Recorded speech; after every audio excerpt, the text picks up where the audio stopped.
Welcome back to your stable friend. I'm David. I'm Nina. On our last video, I brought up that there's no right way because I'm new to this horse world. I don't want to alienate anybody. So the topic of this video is going to be, is there one way? Is there a right way or a wrong way? Or Well, first of all, hello, David. hello, Nina. Hello, Travi.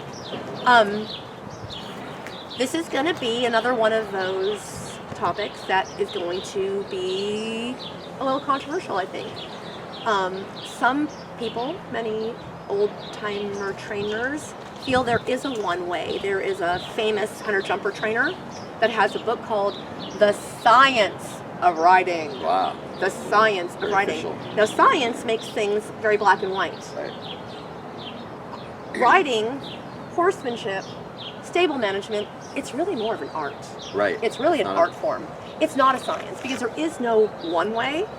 And if there's no one way, I guess we could then say there is no right way. There is no right way. I feel that how do we then know which way to go? If there's no one way and there's no right way, how do we pick a way? What do you think?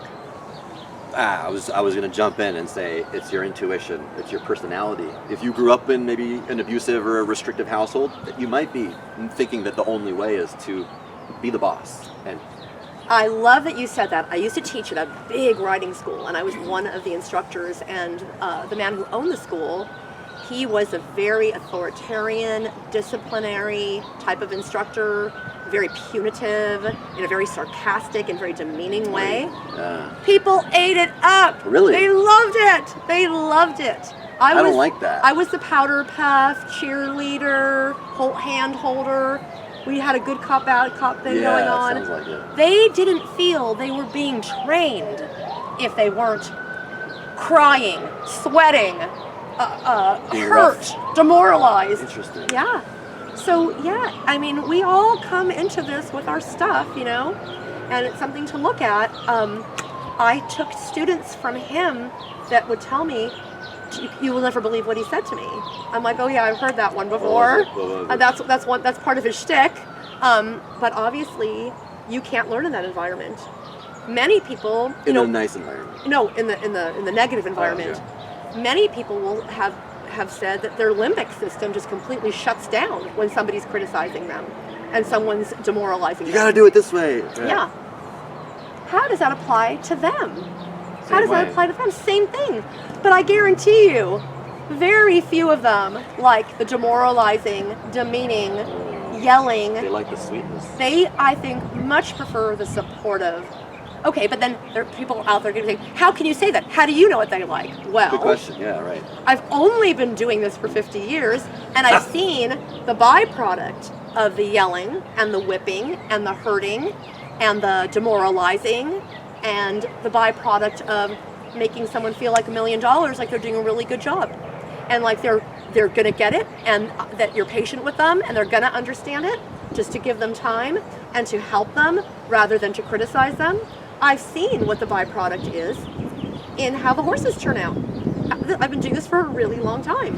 And not only with the ones that I've had here in the 30 years, but from all of my riding experience before that. I was with so many trainers. I can't even count how many trainers I studied under. And there are different methods. And I'm telling you right now, the really harsh trainers, those horses were terrified. They were doing everything out of terror, and the work was not beautiful. It wasn't beautiful. Say, if it's out of terror, aren't they really? It's not beautiful. So it's not. But you know what though? Not everybody can recognize what's beautiful and not. They see something mechanical, go, oh, that's great. The horse did it just perfectly. Yeah, but its ears were back the whole time, and its tail was ringing like a helicopter. It's uncomfortable. It was completely not beautiful. Yes, it was technically very good, but it wasn't beautiful. It wasn't artistic. This horse was under stress. It was under pressure. You could tell that, you know, it's like, what? Can you think of anything in life that is beautiful that is forced? No, I mean, even sports,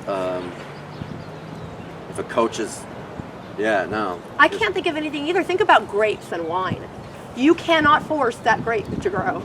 You cannot, you've got to wait for that wine.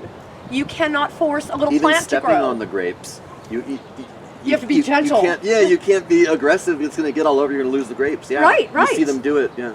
Everything that you want to turn out to be good needs time, patience, and has to be created with some sort of love or care.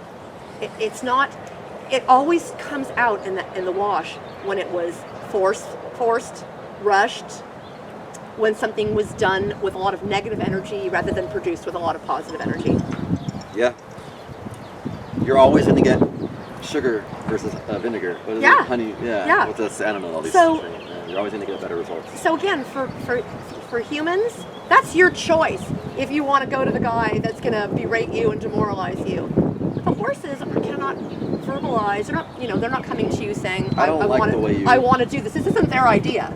So, I mean, the least we can do is try to do it in a way that is ethical and kind and humane for them, and something that is loving and compassionate, and not bullying them into submission, becoming friends and becoming partners and doing things out of fun rather than a stressful, negative environment where something's expected of you and there is an agenda and it has to be done.